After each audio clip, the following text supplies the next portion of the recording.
გამარჯობა. ამ ვიდეოს ჩაწერის მიზანი და მიზეზიც თუ შეიძლება ითქვას, არის იდეა, რომელიც მინდა გაგიზიაროთ, მივაწვდი, უფრო ჩემ კოლეგებს ეხება,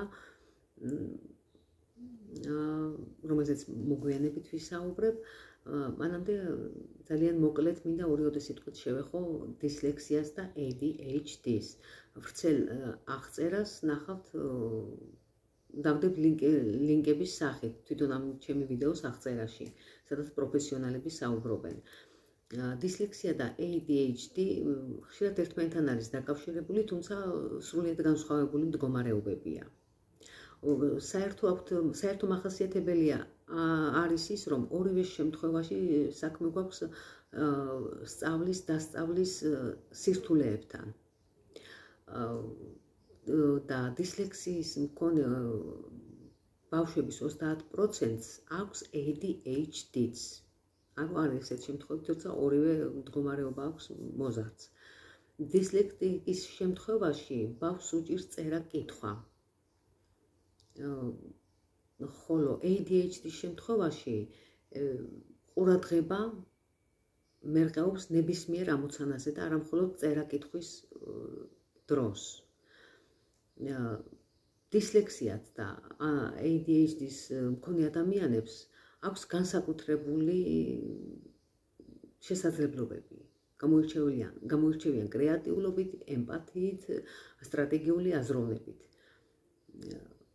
და ნებისმიერ შემთხვევაში მინდა გითხრათ, სრული პასუხისმგებლობით და სრული გულწრფელობით, რომ არც ერთი არ არის განაჩენი, არც დისლექსია და არც ADHD. ამის ძალიან ბევრი მაგალითები არსებობს, შეგიძლიათ მოიძიოთ და მე მხოლოდ რამდენიმე მათგანზე მინდა მოგიყვეთ დღეს, ძალიან მოკლედ.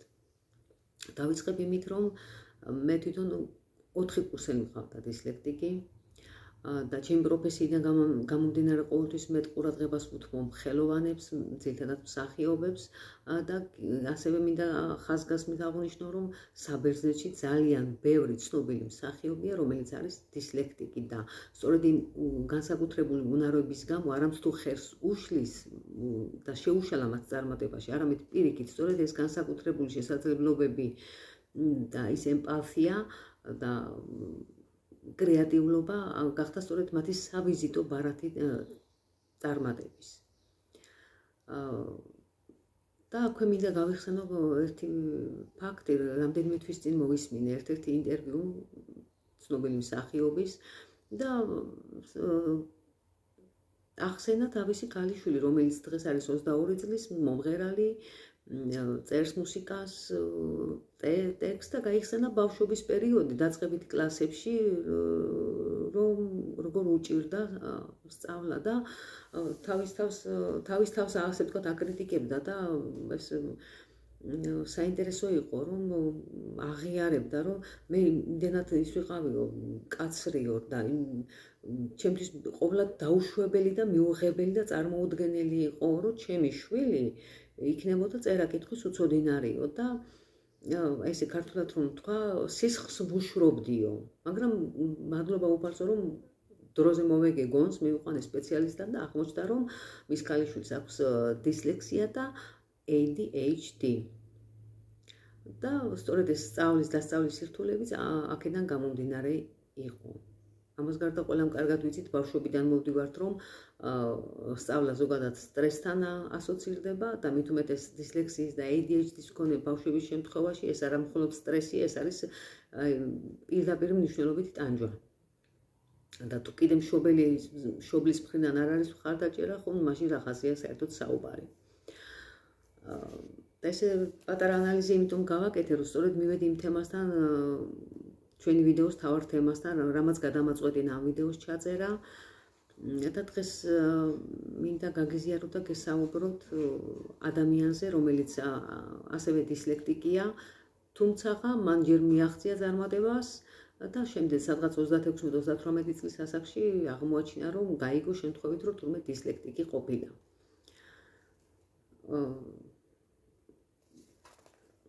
ეს თვითონ ეს ადამიანი იანის პასხოს არის ბიოლოგი, დამთავრებული აქვს არისტოტელეს უნივერსიტეტი, წარმატებულია თავის პროფესიაში ძალიან დაწერილი აქვს ბევრი წიგნი, ლექსები და ასე შემდეგ და ეს წიგნი, ეს კონკრეტული წიგნი, რომელიც ახლა მე მიჭირავს ხელში და მინდა გესაუბროთ, დაწერა სწორედ მას შემდეგ, რაც გაიგო, რომ თურმე დისლექტიკი ყოფილა და ასეთი სათაურიც აქვს, დისლექტიკის ქრონიკები, სადაც ყველაფერს დეტალურად აღწერს, თავისი ბავშვობიდან, რაც ახსოვს, წარმატებამდე და ზრდასრულობამდე. და ემოციური წასაკითხია, მარტივიანით დაწერილი, მაგრამ ემოციური წასაკითხი და ჩემ შემთხვევაში საინტერესო ის არის, რომ ბოლო 2 წელია ეს როგორც მონოლოგი დაიდგა ბერძნული თეატრის ერთ-ერთ სცენაზე და დიდი გამოხმაურება და მოწონება მოყვა, დაინტერესება თავი თემიდან გამომდინარე, რომელზეც უკვე ვისაუბრეთ და მე რა თქმა უნდა ბუნებრივია იქიდან გამომდინარე, რომ მონოსპექტაკლებზე მუშაობ, ჩემთვისაც საინტერესო იყო, ვცადე, დავიწყე თარგმანით რაღაცა მუშაობაც, მაგრამ მივხვდი, რომ ბევრი რამის შეცვლა მომიწევდა, რისი წინააღმდეგიც ვარ. იმ შემთხვევაშიც კი თუ მე ავტორისგან თანხმობას მივიღებდი, სწორედ იქიდან გამომდინარე, რომ ავტორი და შესაბამისად ხო პერსონაჟიც არის მამრობითი სქესის, მე მდედრობითი სქესი მომიწევდა, გადმოთარგმნად, გადმოტანაც, მოქმედებაც ყველაფერი და მე ამის წინააღმდეგი ვარ და ჩემდა სამწუხაროდ გვერდზე გადავდე და ვთქვი უარი, რომ ეს ქართულ ენაზე გამეკეთებინა. თუმცა ძალიან დიდი სურვილი მაქვს, რომ ეს მონოლოგი არა მხოლოდ ვიხილო, ზოგადად იყოს ქართული თეატრების რეპერტუარებში და სტიმულის მიმცემია როგორც მოზარდისთვის, ასევე უკვე ზრდასრულისთვის, ვისაც მსგავსი მდგომარეობაში მყოფი ადამიანებისთვის, იქნება ეს დისლექტიკი თუ ADHD თუ ორივე ერთად, ძალიან დიდი სტიმულის მიმცემია და ვთვლი, რომ ჩემი აზრით უნდა იყოს ქართული, ყოველ შემთხვევაში ვისურვებდი, რომ იყოს ქართული თეატრის რეპერტუარებშიც და ეს ვიდეოც, ეს იდეაც ამაში მდგომარეობს, რომ თუ ვინმე დაინტერესდება, უყურებს ამ ვიდეოს, ან თქვენ მიგიწვდებათ ვინმესთან ხმა, ვისაც შეიძლება უთხრათ, ძალიან გამეხარდება, რომ ვიხილო ეს ქართული თეატრების რეპერტუარში. და სანამ დავასრულებ, მინდა ზოგადი წარმოდგენა რომ შეგექმნათ, რამდენიმე ფრაზა წავიკითხო მისი ამ ავტობიოგრაფიული მონოლოგიდან, დღიურიდან, ნოველიდან, როგორც გინდათ ისე უწოდეთ. დავიწყე ახალი უნარების შეძენა. იმის მოსმენა, რაც არ ისმის და იმის დანახვა, რაც არ ჩანს. თუ გონებაში გამოსახულებებს არ ვქმნიდი, აბსოლუტურად არაფერი მახსოვდა, მაგრამ გეოგრაფიას მხოლოდ ქალაქები და მთები არ აქვს. აბსოლუტურად არაფერი მესმოდა და თუ 5 რამე ვიცოდი, ყველაფერი მავიწყდებოდა. ხშირად გრძნობდი, რომ ეს საზოგადოება ჩემს წინააღმდეგ იყო. მიჭირდა და მტანჯავდა. დამკვირვებელი ვიყავი და არა მოსწავლე.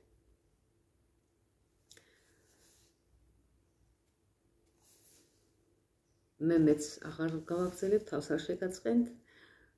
მადლობა მოსმენისთვის და შევხვდებით შემდეგ ვიდეოში.